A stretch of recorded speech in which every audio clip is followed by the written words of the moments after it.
Good morning, good afternoon, everyone. My name is Rishendra. Today we will be going through the last four modules in AWS Cloud Practitioners Certification. The first module we'll be going through is monitoring compliance and governance in AWS Cloud. And the first topic is the four-step progression. So when you first deploy resources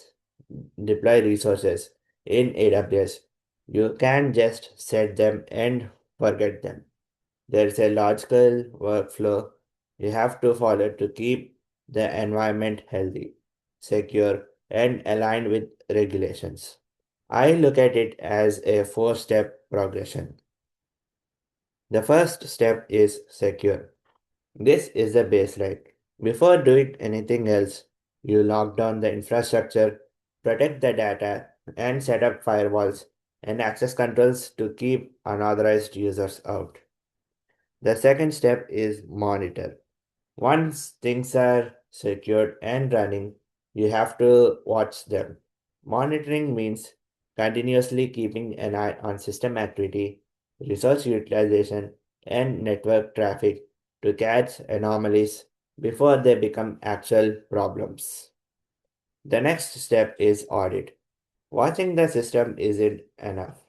You need to check your own homework. Auditing is a periodic review to verify that your security controls are actually working and that everyone is following the established internal policies. The next step is compliance. Finally, you map everything back to the outside world.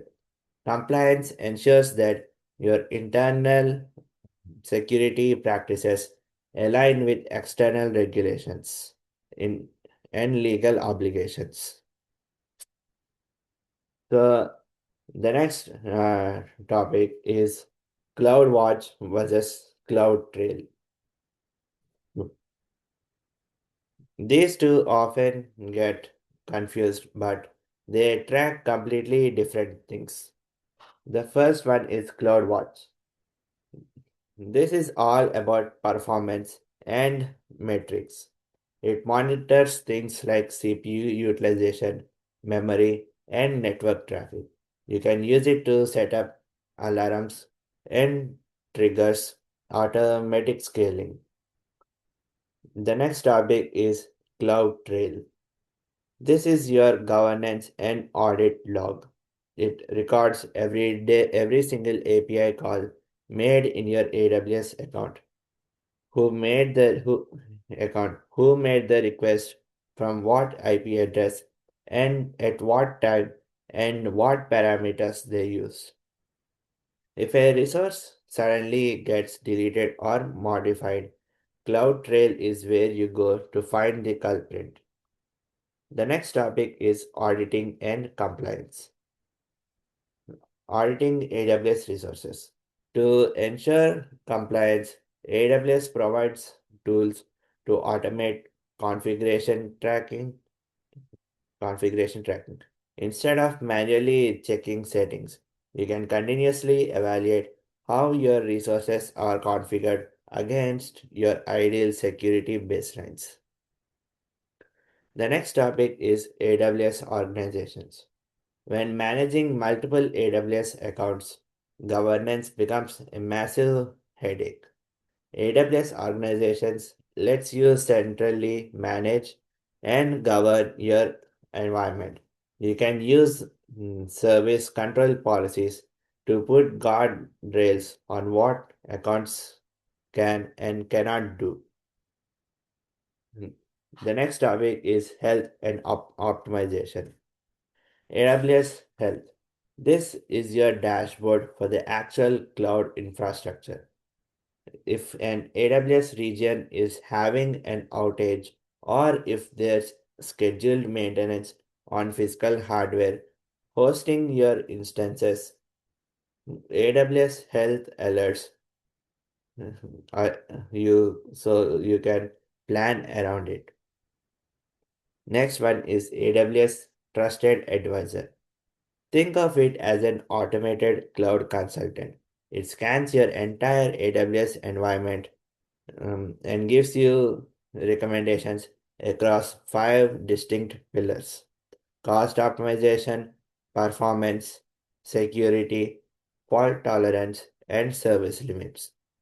It actively tells you where you are wasting money or leaving security gaps open. The next module is about pricing and support. And the first topic is core AWS pricing concepts. When you look at how AWS charges for services, it is not like traditional on premises IT where you pay massive upfront capital expenses. Instead, it operates on variable utility style model. I break it down into three core pillars.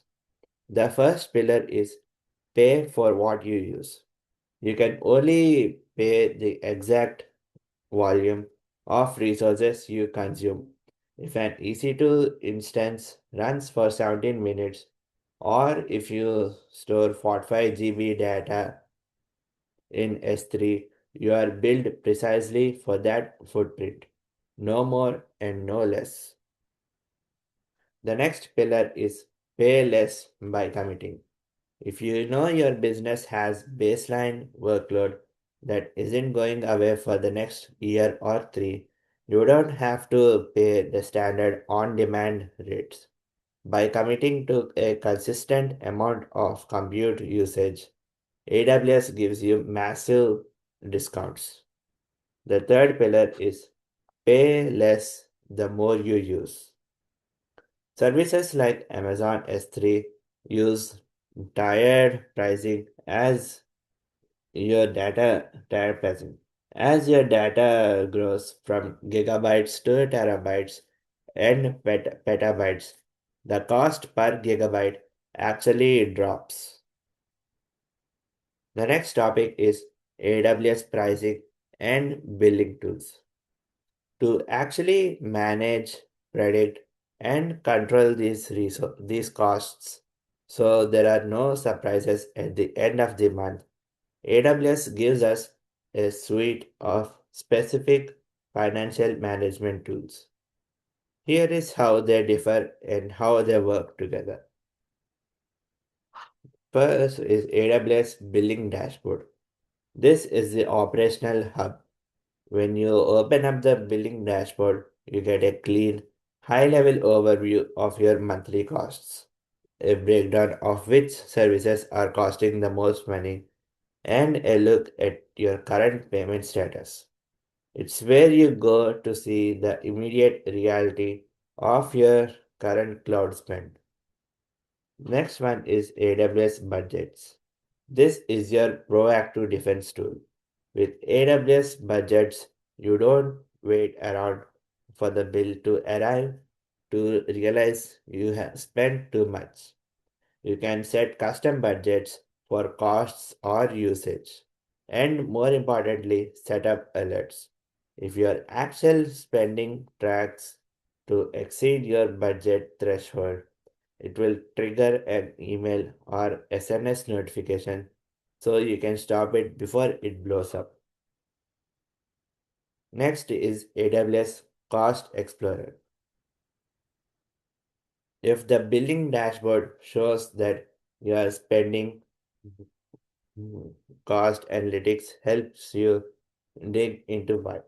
It is a highly visual analytics tool that lets you look at the graphs of your historical data, identify spending trends, and dive deep into costs by filtering by service, region, or custom resource tags. It even provides automated forecasts for the next few months based on your historical behavior. The next topic is AWS support landscape. Building a solid architecture is great, but eventually you hit a roadblock or an outage when you need professional help. AWS structures its support through clear tiers and specialized work. The first one is AWS support plans. There are four primary support plans available, depending on whether you are just experimenting or running mission critical workloads. The first plan is like basic plans. This includes for this is included for all the AWS customers for free. It gives you access to customer service for building questions, 24/7 access to core trusted advisor checks and documentation or white papers. The next one is a developer plan. This plan is best for testing and early development. You get email access to cloud support associates with a primary response time under 24 hours for general guidance. The next one is a business plan designed for production workloads.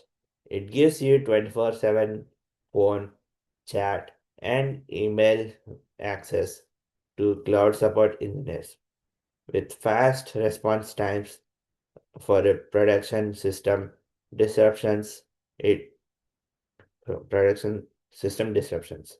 It also unlocks the full suite of AWS Trusted Advisor checks. The last one is an enterprise plan, the highest tier meant for business critical operations. It includes everything in business plus a dedicated technical account manager who acts as your personal cloud advisor and infrastructure event management team to help with major launches and a rapid 15-minute response times for critical system outages. Next topic is real world cost optimization. So how do we keep costs optimized in life? It's not just a one-time configuration. It is a culture of continuous adjustment. To do this, to do this effectively, we have to constantly look for waste. This means using AWS Cost Explorer to find ideal EC2 instances that are running but doing zero work, changing storage classes in S3 and setting strict AWS budgets so developer teams can, don't accidentally leave expensive resources running over the weekend. The next module is about advanced cloud architecture. So, and the first topic is advanced networking and multi-account strategy. When organization scales past a few simple applications, a single AWS account or a single standard VPC just won't cut it anymore. This section focuses on how we structurally isolate and connect massive enterprise environments. And the next topic is AWS organizations and landing zones. AWS organizations. Instead of managing 50 different AWS accounts with 50 separate builds, AWS organizations lets us consolidate them into a single tree-like structure using organizational units. This allows us to centrally manage building, automate account creation, and enforce strict security boundaries. Next one is service control policies. This is a massive takeaway. SCPs act as maximum permission guardrails. Even if an account administrator has full administrator access with their own accounts, if an SCP at the organization level says no one is allowed to use the US West 1 region or no one can delete cloud trail logs, that rule is absolute. It prevents configuration, drift, and accidental security slip-ups across the entire company. Next, landing zones. This is the concept of building a pre-configured, secure, multi-account environment from day one. Instead of manually configuring logging, security, and networking for every new project team, a landing zone automates the provisioning of a baseline environment that is instantly compliant with a company standards. Next is AWS Transit Gateway.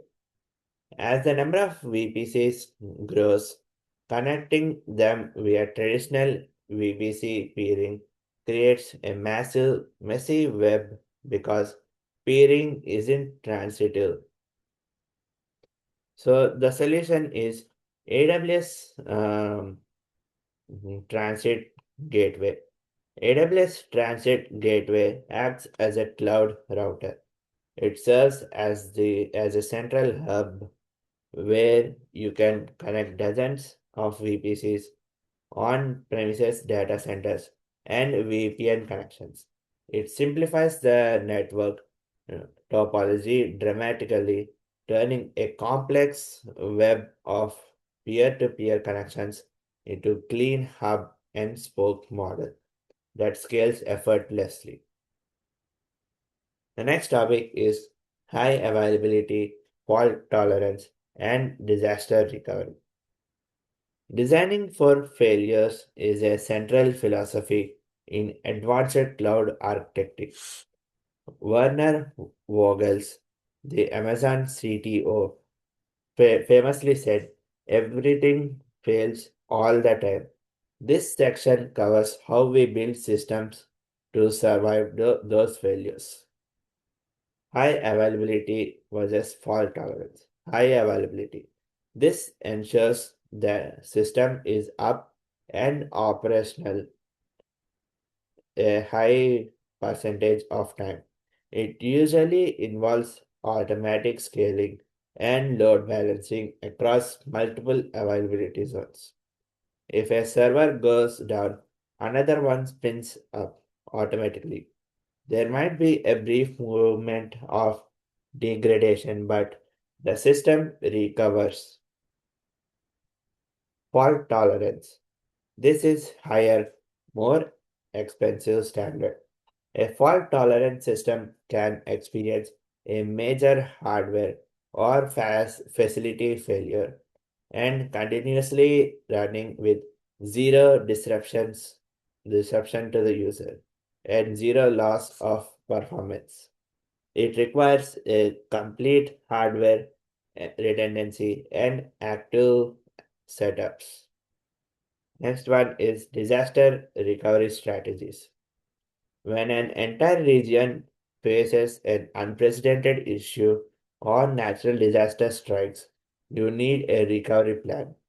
The module that I learned breaks this down into two key metrics: recovery point objective and recovery time objective. The next one is storage gateway and hybrid cloud integrations. Many companies can't move 100% of their data to cloud overnight due to legacy hardware, local compliance laws, or massive sizes. This is where hybrid storage architectures come in. AWS Storage Gateway. This service bridges the gap, allowing on premises applications to seamlessly use AWS cloud storage without changing local workflows. It comes in three main uh, flavors depending on the data type. First one is File Gateway. File Gateway provides a local network share backed directly by Amazon S3. Local users see a familiar folder structure, but the files are transparently stored as objects in the cloud. Second one is Volume Gateway. Volume Gateway provides block storage volumes to local servers. It can run in stored mode or cache mode. The next last one is Tape Gateway, a drop-in replacement for physical legacy magnetic tape backup systems. It lets on-premises backup software write to a virtual tape library hosted on AWS S3 and Glacier, completely eliminating the logistical nightmare of physical tape management. The last module is about um, well-architected framework or, or well-architected solutions. Then the first topic is about the well-architected framework. This is the ultimate uh, takeaway topic. AWS doesn't just leave you guessing if your architecture is good or bad. They give you a formal framework built on six core pillars. When you are designing a system, you evaluate it against these six specific lenses. First one is operational excellence. This is all about how you run and monitor systems to deliver business values and how you continuously improve your daily process. Think of this as managing everything as a code. You automate server deployments, automate your documentation, and make small reversible changes so that if something breaks, you can easily roll it back. You also deliberately anticipate failures so your team knows exactly how to respond. The second one is security. This is the lens focused on protecting data, systems, and assets while taking full advantage of cloud technologies. It's all about a defense in-depth approach. You don't just secure the parameter. You apply security at every single layer. It emphasizes protecting data both in a transit and at rest, maintaining strict traceability and ensuring you have automated responses to security events. The third one is reliability. This pillar ensures that a workload performs its intended function correctly and consistently when it's supposed to. A reliable system automatically covers from infrastructure or server service disruptions. You achieve this by dynamically scaling resources to meet demand, testing your recovery procedures ahead of time, and stopping the practice of guessing your capacity needs.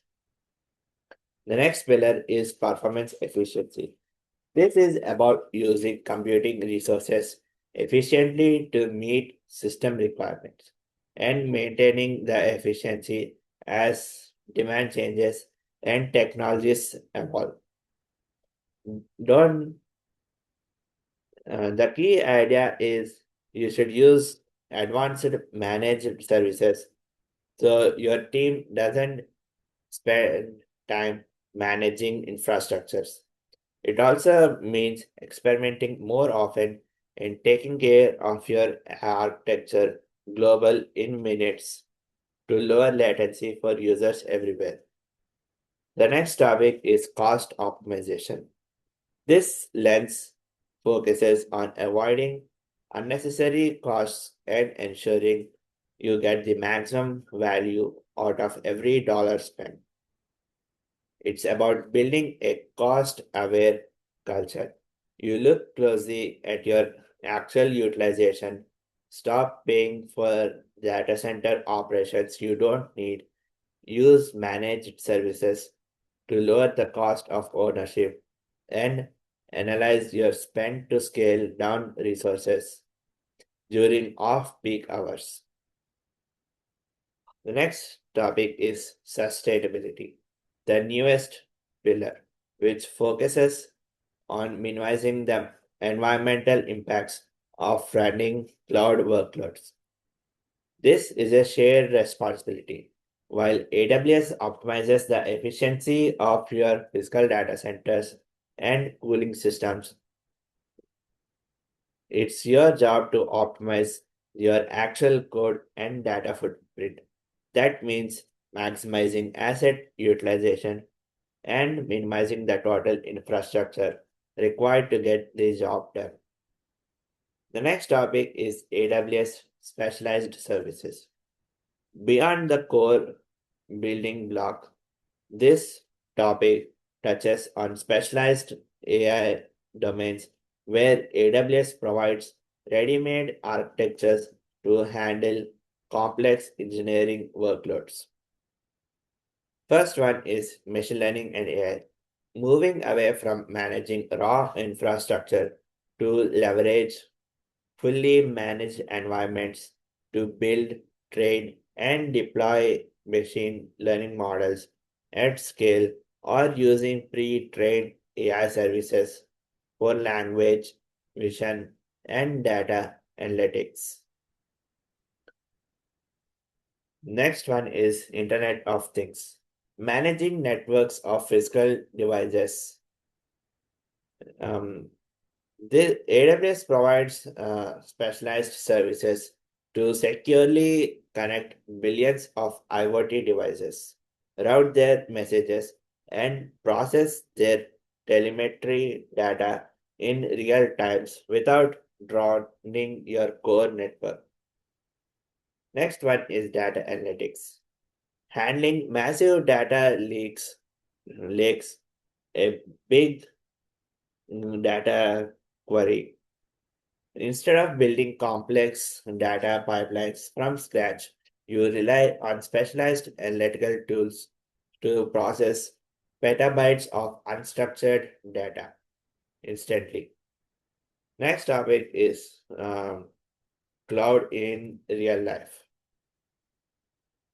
For example, when a healthcare company or financial platform migrates to AWS, they aren't just they aren't just moving files. They are completely redesigning their operations. They use the security pillar to meet strict regulatory compliance.